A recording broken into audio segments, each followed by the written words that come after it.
Навън е непоносима жега. В Куала Лумпур мисля, че температурата е около 35 градуса, затова седнахме малко да се поразходим, да пием нещо освежаващо. Поръчахме си няколко напитки и ще изчакаме жегата да отмине и вероятно ще продължим с разглеждането на този прекрасен град към 5-6 часа след обяд, когато температурите леко намалеят и поне няма слънце. Взехме си освежаващи напитки. Искам да ви покажа гледката, която се разкрива от тук. Наистина прекрасна.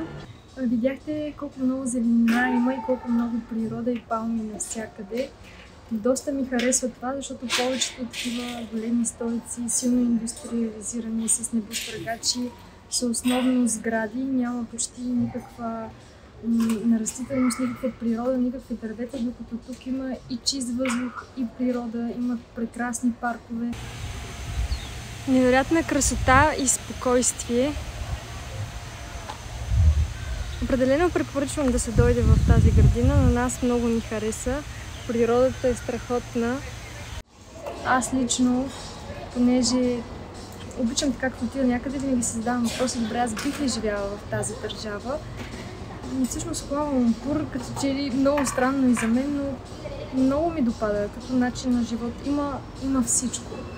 Има природа, има според мен възможности за развитие, като гледам какви сгради има. Харесва ми начинът на живот тук за тези дни, които видях. Нещо друго, което искам да споделя по отношение на температурите. Тук е около 35 градуса в момента през деня. Прави ми впечатление, че няма амплитуда от през нощта и през деня, тъй като първата нощ не успях да заспя, може би от вълнение, и затова още към 6-7 часа излязох навън да се разходя. Когато излязох в 6 сутринта, беше 25 градуса. Задухът е огромен. Аз затова си промених прическата, тъй като цялата ми коса става много неелектризирана от влагата тук. Няма никакъв вятър, много е задушно, много не е за предпочитане, може би, да излизате, ако имате проблеми с сърцето, да излизате към след 12, между 12 и 5, поне да няма слънце. Ние в общи линии сме видяли само една пресечинка от цялото богатство, което предлага тази държава. Бих се върнала дори. Бих се върнала отново, не точно в Куала Лумпур, но в Малайзия бих се върнала да доразгледам. На мен много ми хареса. Сега ще видим, тъй като ние от тук пътешествието ни продължава. Отиваме на друго място, също много екзотично, и ще мога също азиатска държава, и ще мога да сравня двете. Оттам също смятам да кача влог. Тук в Куала Лумпур ние остана да посетим още един много известен хотел, 5-звезден хотел, в който аз много исках, много държах да отида, тъй като е емблематичен и много известен, доста така инстаграмърски, така да го наречем, и беше любопитно да видя как е. За съжаление, след 1 часа, както споменах, е много трудно да се върви по улиците и да се посещават някакви открити забележителности, тъй като усещам и някакъв задух и не искам да си рискувам здравето. По отношение на часовата разлика нямам никакъв проблем, защото аз доста бързо се адаптирам където и да отида. Изобщо не усещам тези 5 часа разлика с България. Може би, защото съм адаптивна, и също така мога да заспивам дълбоко. Дълбокият сън е, според мен, изключително полезен и здравословен. Аз нямам проблеми с съня и ако успея да достигна до дълбок сън за около 3-4 часа, след това съм абсолютно в кондиция, заредена с енергия и съм готова да обикалям навсякъде. Изобщо не ми влияят различните часови зони. Ще се опитам да събера още малко повече впечатления за тук, за да споделя с вас. Ако вие имате някакви въпроси и искате да разберете повече за Малайзия, можете да пишете в коментарите. Ние пътувахме до тук 20 часа. Не знам дали това беше най-добрата идея. Използвахме агенция, за да ни организира цялото пътуване, което също не съм сигурна, че беше най-добрата идея, тъй като нямахме голям избор от хотели по отношение на хотели. В Малайзия ни настаниха в Holiday Inn, без да имаме право на избор. но пък хубавото е, че е централен и доста удобен за всичко, особено за по-хубавите места, ресторанти и така нататък. Нашият път беше от София до Дубай, като в Дубай имахме 6 часа престой и след това от Дубай до Куала Лумпур 7 часа беше полета. Общо ни се събраха около 20 часа заедно с престоя в Дубай на път и това доста се отрази, бяхме много изморени. Но пък си заслужават. Всяка такава по-екзотична и по-интересна дестинация е свързана с много голямо пътуване. Сега ще ви покажа, тук в Хилтън има един страхотен руфтоп бар, много красив, с прекрасна гледка към Куала Лумпур.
Добре, истината е, че солената храна не беше окей. Солените хапки, предястия по-скоро, които са ни дали като за следобедна закуска,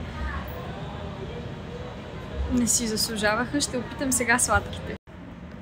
От солените хапки в общи линии виждате какъв е резултата, което само по себе си говори за качеството на храната тук. Като заключение, след закуската, която прекарахме тук в Арте, мога да кажа интериорът 10 от 10. Някакси той е микс между стар бароков стил, италиански, френски, много луксозен, много интересен. Виждам, че тук повечето хора всъщност си правят снимки, но храната беше под всякаква критика. Аз между другото имам опит с такива 5-звездни хотели, ресторанти и в Париж, и в Лондон, където и да съм била, в ресторанти с Мишлен звезда. Никога не съм оставала доволна, порциите са малки, храната винаги е безвкусна и този път, за съжаление, не беше изключение. В общи линии заслужава си да се посети за снимки, за преживяването. Приятели, искам да ви дам малко полезна информация тук за Малайзия, за тези 3 дни, които прекарахме на това прекрасно място. Мое лично мнение е, че Малайзия е екоподценена като туристическа дестинация. Предполагам, че повечето хора, които идват в този регион, предпочитат Сингапур. Сингапур е доста по-комерциално. Ние все още не сме били там, но мисля, че много скоро ще стигнем и до Сингапур като дестинация. Това, което ми направи впечатление тук е, че повечето туристи, почти нямаше европейци, повечето туристи са също азиатци или от Индия. Явно, че Малайзия наистина не е така атрактивна, но на мен лично много ми хареса. Има доста места за посещение, има дори двудневни екскурзии до Сингапур, тъй като Сингапур мисля, че е на около 500 км. Като цени е много ефтино. Ние през цялото време се придвижвахме с таксита от точка до точка. Например, за 10 км, за да ви дам така ориентировъчна информация, за 10 км цената с такси е около 3-4 евро, което според мен е наистина много ефтино, особено сравнено с България и с много други европейски държави. Храната също е ефтина, като цяло мисля, че е доста достъпна финансова дестинация. Времето е много променливо и да знаете, ако идвате тук, не вярвайте на прогнозите на времето, защото ние изключително много се заблудихме по това, което беше дадено като прогноза. Някой път казва, че ще вали, изобщо не вали целият ден, друг път казва, че няма да вали, пък вали. Вчера, примерно, трябваше да не вали след обядът, но пък цял след обед валя. Нещо друго, което искам да спомена е храната. Храната е, меко казано, под всякаква критика, особено соленото. Сладкото горе-долу остава, но солената храна, тяхната традиционна кухня, много мазна храна, доста ароматна. Ако сте с по-предирчив корем, определено не мисля, че ще ви понесе менюто тук. Аз лично се храня основно с плодове. Сега опитахме, защото бяхме дошли, опитах някои от хапките в този ресторант. Все пак е 5 звезден. Станахме разочаровани.